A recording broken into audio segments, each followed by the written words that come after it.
Bonjour, bienvenue sur la construction du réseau de Wiesenheim et de son extension. Aujourd'hui, je vais vous parler masse des véhicules.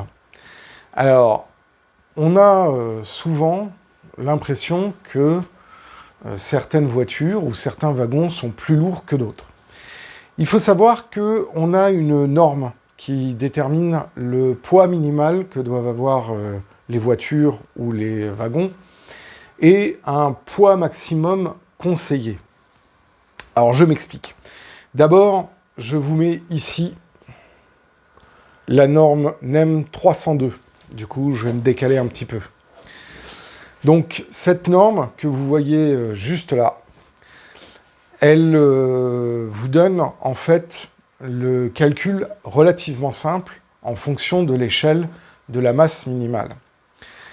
Pour le HO, il faut prendre la longueur de votre voiture ou de votre wagon hors tampon et multiplié par 0,40. Donc, par exemple, pour une voiture UIC, eh ben, on prend 275 mm, qui correspond à sa dimension hors tampon, on multiplie par 0,40 et on obtient une valeur de 110 grammes.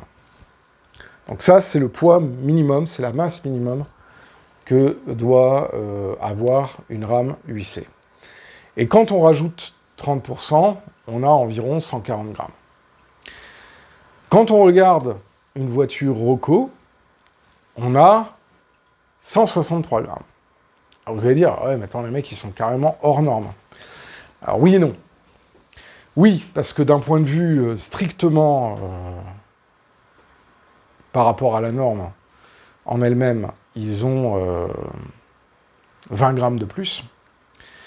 Non, parce que il est précisé que quand on conçoit une voiture ou un wagon qui est destiné à rouler avec une élongation et des attelages courts sur des petits rayons, on peut s'autoriser à augmenter le poids des voitures afin d'éviter qu'elles renversent, notamment dans les courbes très serrées.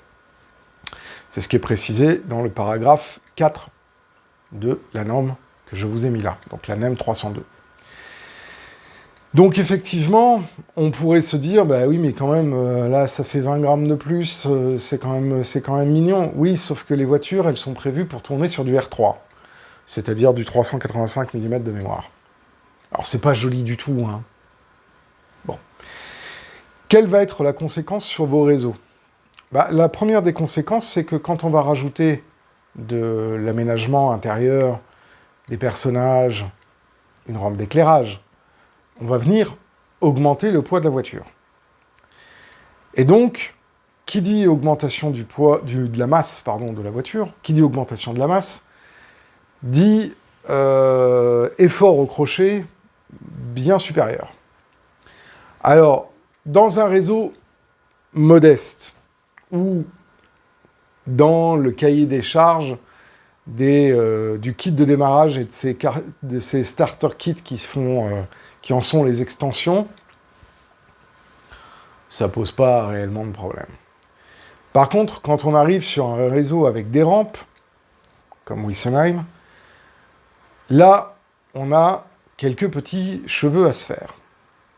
Si, effectivement, vous avez des courbes qui sont en dessous de 580 mm, il va quand même falloir que vous fassiez un surpoids très léger, peut-être plus léger que ce qu'a fait Roco, mais quand même. Quand vous êtes au-dessus de 600 mm, la question du surpoids est beaucoup moins importante, parce que les risques de renversement des voitures dans les courbes sont beaucoup moins fréquentes. Le problème, et c'est là où on va vraiment avoir cette prise en compte du poids et revenir à la norme quand on a des rampes hélicoïdales, et notamment des rampes qui sont supérieures à 2%, ce qui arrive très fréquemment, mais inférieur à 3%, puisqu'on ne doit pas dépasser les 3% et demi, hein, au maximum. Mais bah là, si vous avez un convoi avec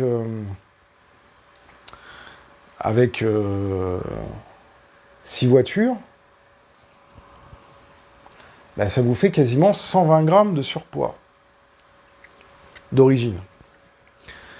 Pour une voiture qui en pèse 160, 161 grammes, bah c'est quasiment une voiture supplémentaire en termes de masse que vous rajoutez à votre convoi. Voilà. Donc, ça donne un effort au crochet qui est beaucoup plus important et qui va fatiguer vos locomotives, qui vont faire que vos locomotives vont user leurs pneus, leur bandage d'adhérence beaucoup plus rapidement. Et donc, du coup, c'est très problématique. Donc, il faut veiller au poids de vos véhicules, que ce soit des voitures ou que ce soit des wagons.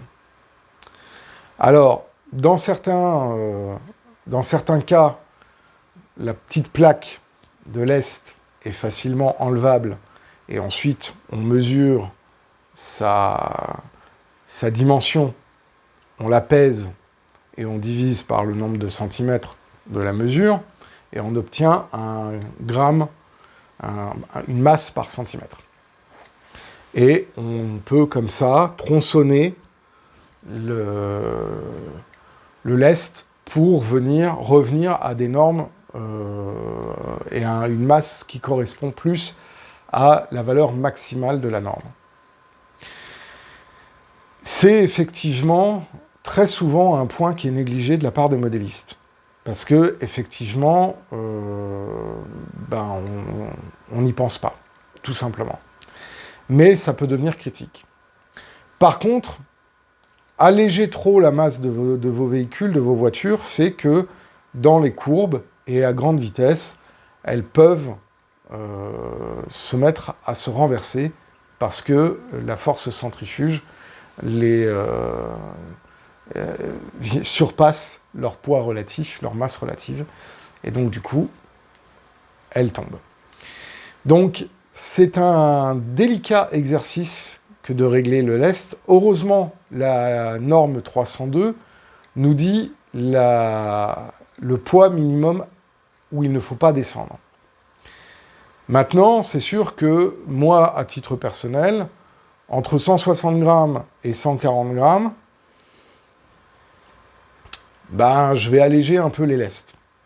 Je vais alléger un peu les lestes parce qu'en plus, je vais mettre de l'aménagement intérieur, je vais mettre des personnages, je vais mettre des rampes d'éclairage, les Perfect Coach Lighting, je vous remets les liens en description.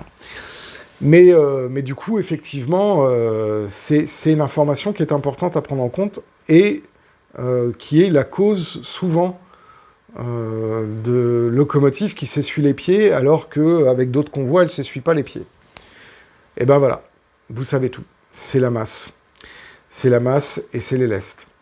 Donc, je vous invite à regarder la norme 302, à comparer avec votre propre parc de matériel roulant, à voir les dépassements de combien les voitures dépassent par rapport à la norme, et de mettre ça en perspective par rapport à la topologie de votre réseau.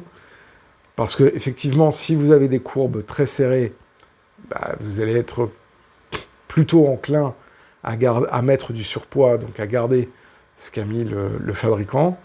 Par contre, au contraire, si vous avez des très grandes courbes et des rampes, là, vous serez peut-être amené à passer en dessous de la valeur maximale déterminée par le fabricant pour soulager l'effort de traction de vos locomotives. N'hésitez pas à mettre des messages en section commentaires et à réagir à ce que je viens de vous dire dans cette vidéo. N'hésitez pas à vous abonner à la chaîne, si ce n'est pas déjà fait. À nous mettre un petit pouce vers le haut. Ça flatte les algorithmes de YouTube et ça me fait sourire. Et moi, je vous dis à très bientôt pour une autre vidéo sur le réseau de Witsenheim et de son extension. Ciao!